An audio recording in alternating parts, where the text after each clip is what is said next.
Aujourd'hui, on a énormément de demandes de nos utilisateurs pour pousser vers des solutions qui sont dans le cloud, qui sont avec des temps de réponse qui sont très bons, sur un time to market très rapide. Et ça génère pas mal de questions sur est-ce qu'on peut faire confiance ou est-ce qu'il faut effectivement se méfier de tout ce qu'on voit aujourd'hui. Est-ce qu'on peut avoir confiance en tous ces intégrateurs, toutes ces solutions. C'est très prenant et ça tient à cœur vraiment à notre RSSI pour justement la donner de l'information qui va transiter.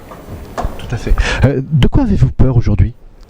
Aujourd'hui, c'est plutôt la fuite d'informations. Aujourd'hui, les choses les plus importantes sont aussi bien les informations qui sont liées à l'identité de l'utilisateur que ce sont ces informations. On manipule de la donnée d'entreprise qui sont plus ou moins sensibles. Même des choses qui peuvent paraître insignifiantes sont très importantes pour nous, et c'est cette fuite d'informations parce que ça a été stocké, mal stocké, et c'est cette perte qui est importante pour nous aujourd'hui. Okay. Et comment vous réagissez, comment vous vous protégez par rapport à ces peurs ? Aujourd'hui, on essaie de choisir nos solutions par rapport à ce qui nous permet de sécuriser l'information, s'assurer que l'identité de l'utilisateur, les données de l'utilisateur soient en confiance parce qu'on a notre brique d'identification qui va arriver, on est capable de le relier à notre SOC pour faire un monitoring de ce qui se passe, pour justement se reposer sur des bases sécuritaires là-dessus. Vous êtes ici à l'invitation d'un de vos partenaires, donc avec lequel vous avez déployé une solution. Est-ce que vous pourriez commencer par nous expliquer le contexte, les enjeux liés au projet ?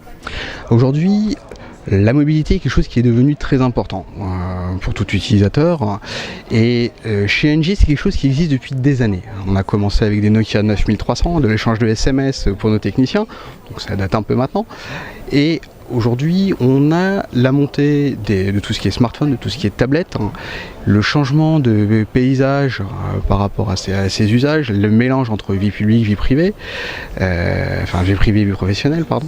Et du coup, on a eu besoin d'un outil qui nous permettait de s'assurer que les devices étaient suffisamment sécurisés pour permettre aussi bien l'intégration dans le SI de l'entreprise que pour laisser à l'utilisateur la possibilité de l'utiliser au quotidien chez lui également.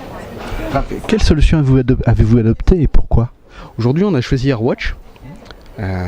Parce que c'était une solution qui, quand on a regardé, était très intéressante, où on a eu de très bons feelings aussi avec le produit quand on l'a installé, sur ses capacités, sur ces choses-là. Et on a préféré une solution qui s'implémentait vite, qui répondait à nos besoins tout de suite, plutôt que de chercher à faire une étude de marché qui prenait beaucoup plus de temps. On avait besoin de cette agilité. Aujourd'hui, c'est le cœur aujourd'hui. ROI, aujourd'hui, on n'a pas du tout regardé le ROI financier. Mais en termes de ROI non financier, on a eu une très bonne adoption de nos utilisateurs. Nos utilisateurs ont demandé à accéder à la solution.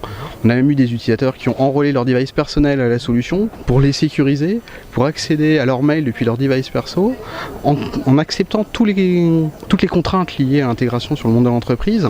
Et pour nous, ça a été très intéressant parce que l'accès à l'information a été simplifié, les données étaient sécurisées sur les devices et l'utilisateur était content. En termes de ROI, je pense qu'il n'y a pas mieux que ça. Le conseil, c'est qu'il faut rester le plus proche de ce que l'utilisateur utilise au quotidien.